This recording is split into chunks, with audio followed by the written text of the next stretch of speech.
Welcome back to the Bears Baseball Network. This is the BBN. I am Robbie Floyd, and this is your place for all things Bears baseball. Today, we have our Spring-Summer Award Show. But before we get into all the awards from the spring-summer season, I want to introduce two new features that you're going to see a lot here on the Bears Baseball Network. The first is the BBN Statcast. Introducing BBN Statcast, we take a look at all of the player stats from the spring-summer season, and we put them into a spreadsheet. And basically all of these stats here, even if you don't know what any of these stats mean, basically they compare a player to his peers and put them in a percentile ranking. So you see this 95 ranking here for Andrew Engelken's WOBA. That means he is in the 95th percentile between all Bears where his WOBA compares to his peers. So we use these, again, even if you don't know any of these stats mean, basically red is good. That means you're in the high percentile of the Bears. So we'll use these to kind of visualize a player's stats. And we also use these to create BBN player cards. So you see here, we used Andrew Engelken's Statcast page to make a player card with some ratings here. And these ratings, again, these are not my opinions of Andrew Engelken as a player. I didn't come up with 99 overall. This is how he compares to his peers. His contact, power, and discipline being 95, 99, and 81 is based on his stats. Contact based on his batting average, his power number based on his extra base hit rate, and his discipline based on his strikeout to walk rate. So we'll be using these cards again. These cards just for fun, just to kind of visualize a player's stats and put them on the screen in some light. But again, I didn't come up with a 99 overall. This is not my opinion of Andrew Engelken as a player. This is how his spring-summer stats laid out. So you're going to see a lot of these throughout the show as we visualize these spring-summer awards. So I just wanted to give a quick explanation for those. But let's go ahead and jump right into what you've all been waiting for, these spring-summer awards, starting first with the Youth MVP. And of course, it is Rudy Montenegro Langley coming in with an absolutely monster season. You see the numbers there. An extra base hit rate at 32% is one of the best in the entire Bears. It's one of the best in the history of the Bears. I mean, this guy continues to do it. This is actually Rudy's first time winning a season MVP award, but I imagine it will not be his last. An absolutely monster season for Rudy Montenegro Langley. Coming in at second place, it is Harrison Blaebaum. You see the numbers there. This guy, I think, put up MVP caliber stats, and I think in a lot of other seasons, you'd see Harrison Blaebaum at the top of the mountain here for the MVP, but he comes in second place. And then in third, you have Lucas Closter, the real catalyst of the offense for that 12U Floyd team in the summer, a .557 batting average. I mean, this guy was a beast all season long. And let's go ahead and take a look at the Statcast page for Rudy Montenegro Langley.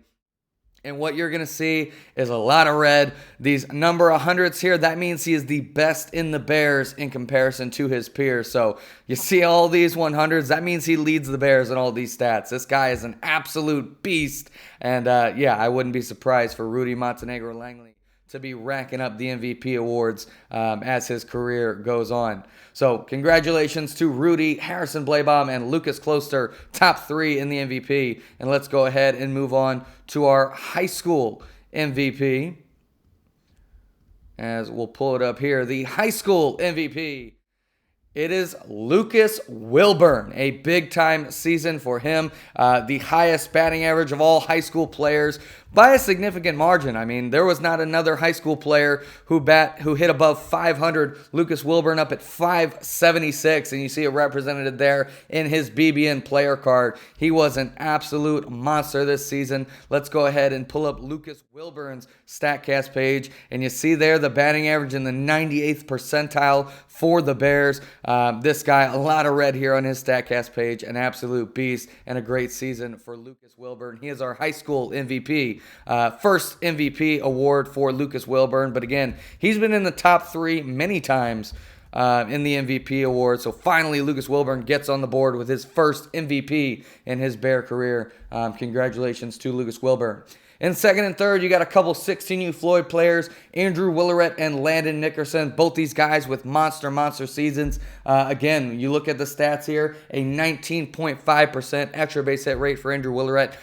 Very easily could have been the MVP. He did get several MVP votes, but it was Lucas Wilburn who took it home. And then Landon Nickerson. This is a guy who has been around the MVP race his entire career, and he, again, comes up with a top 3 finish in the 2025 Spring Summer Award. So congratulations to those 3. Moving on here to the Youth Cy Young Award. Let's recognize some pitchers. And you see here, it's Alex Vo who wins the Youth Cy Young. A monster season for him. 34.1% strikeouts, a 2.01 ERA. For the pitcher BBN Statcast cards, the strikeout rate obviously is dependent on their strikeouts. The control rating is based on their walks, and their run prevention rating is based on their ERA. And you see Alex Vo there, dominant on the mound for that Burnstill squad. This is a guy who just continues to rise up the ranks, and we're going to hear a little bit more from Alex Vo later in the show. Moving on to second and third place, you got a couple of the 12U Floyd pitchers, Owen Haynes and Whedon Hainline, the 2 best strike throwers in the entire organization. You see the numbers there, 6.2% walks for Owen Haynes, 4.2% walks for Whedon Hainline. He was the best control pitcher in the entire Bears. And let's go ahead and pull up Whedon Hainline, his pitching StatCast page. Let's pull it up here.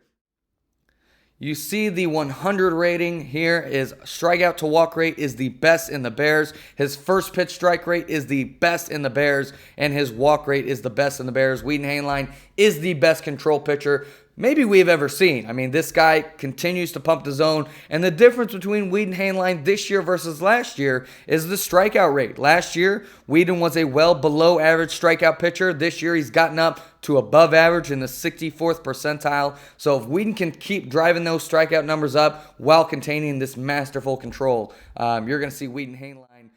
Right now, he's in third place for the Cy Young. You're going to see him climb up into the top 2, I imagine, if he can keep this up. Very, very impressive numbers for Whedon Hainline.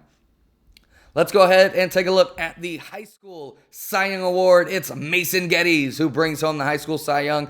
Really not a big surprise here. You see the numbers. Absolutely dominant from Mason Geddes, a 41.3% strikeout rate. That's in the 99th percentile. He had the 99th percentile ERA, 99th percentile FIP. Let's go ahead and pull it up since I'm talking about it. Let's look at Mason Geddes' StatCast page here. This guy was absolutely dominant. You see all the red. This guy, not only can he pump in the strike zone, but he gets a ton of swings and misses. And you look at some of these numbers here, 99 percentile, 99 percentile, 100 percentile. This guy is one of the best, if not the best pitcher in the entire organization. Very, very impressive stuff from Mason Geddes. In second place, you have Bruce Portell, and this is a guy who, maybe with some more innings, Bruce Portell predominantly out of the bullpen. We don't have a reliever of the year award, but Bruce certainly would have won that if we had one. This guy, one of the best pitchers in the Bears, a 0.35 ERA. That is in the 100th percentile for ERA. This guy, just a beast at limiting runs, comes in and shuts the door. Again, a lot of times it's been in relief, but it's good enough for second place in the Cy Young here in the spring-summer season. And finally, in third place, you have Evan Lancaster. Evan Lancaster, no stranger to the Cy Young race. He is a former, I believe, 2-time. Let me go ahead and look at that. Evan Lancaster, no, just a one-time previous Cy Young Award winner. He's been in the top 3 all the time. Mason Geddes, by the way, now a 2-time Cy Young Award winner. So congratulations to Mason Geddes and the rest of the top 3 here. Let's go ahead and move right along to the Rookie of the Year. I told you we were going to hear more from Alex Vo, and it is Alex Vo who wins the Rookie of the Year. This guy comes in just absolutely dominant, really on all 3 phases of the game. A beast on the mound, a beast at the plate, and a beast in the field. Alex Vo got some MVP votes. He got some Cy Young votes. He got some Rookie of the Year votes, and he got some Gold Glove votes. Alex Vo really doing it all, and what a big addition he's been to the Bears and to that Burnsville squad. Congratulations to Alex Vo, the Rookie of the Year. Bruce Portell comes in second place. We've already talked about his numbers. He was an absolute beast on both sides of the ball as well. Bruce Portell, second place in the Rookie of the Year. And then Quentin Choate. This is a guy who has been in the prospect ranks. He's been a guy who has continued to rise up the prospect ranks and now getting third place in the Rookie of the Year award. Let's go ahead and take a look at Quentin Choate's Statcast page. This is a guy who has really come on very, very quickly. You see a lot of red, specifically the on-base percentage, the walk rate. This is a guy who has turned himself into a disciplined free swinger, a guy who's going to swing hard but at the right pitches, and that's what has really turned Quentin Choate from being just a solid rookie to getting into the top 3 of the Rookie of the Year. So congratulations to Quentin Choate, Alex Vogt, and Bruce Portell, the top 3 here in the Rookie of the Year. Let's go ahead and next take a look at our first team All-Americans. This is the cream of the crop, the best players in the entire organization. And let's go ahead and take a look at them right here. The first team All-Americans. You see all the players here. Again, the cream of the crop, the best in the Bears organization. A lot of players here. I want to highlight a couple players in particular. Harrison Bleibom gets his 7th First team All-American nod. That is the most in the Bears history. He passes a couple guys, Tegan Kreitler.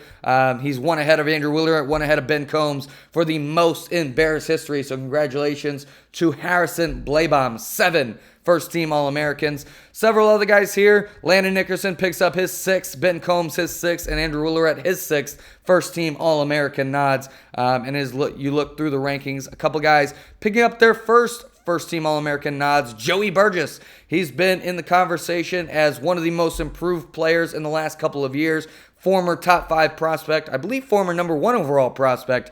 He's now got his first team All-American. Carson Griffith is a second team All-American. We'll talk about him a little bit later. His first time on the second team All-American list. And a couple other guys here. Wheaton Hainline, first team All-American. Connor Kennedy, first team All-American. Quentin Choate, first team All-American. Bruce Portell and Jaden Coleman all picking up their first time as first team All-Americans. So congratulations to those guys. Let's go ahead and take a look now at the second team All-Americans.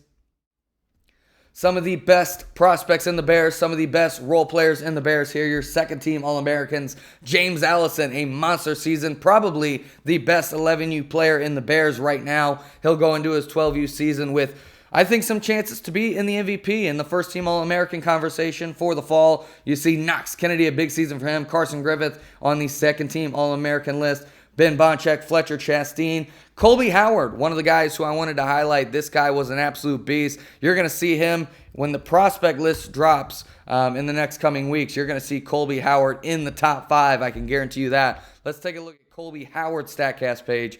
This guy, a lot of red. I think he is going to be one of the next big-time hitters in the Bears. Colby Howard, a second team All-American.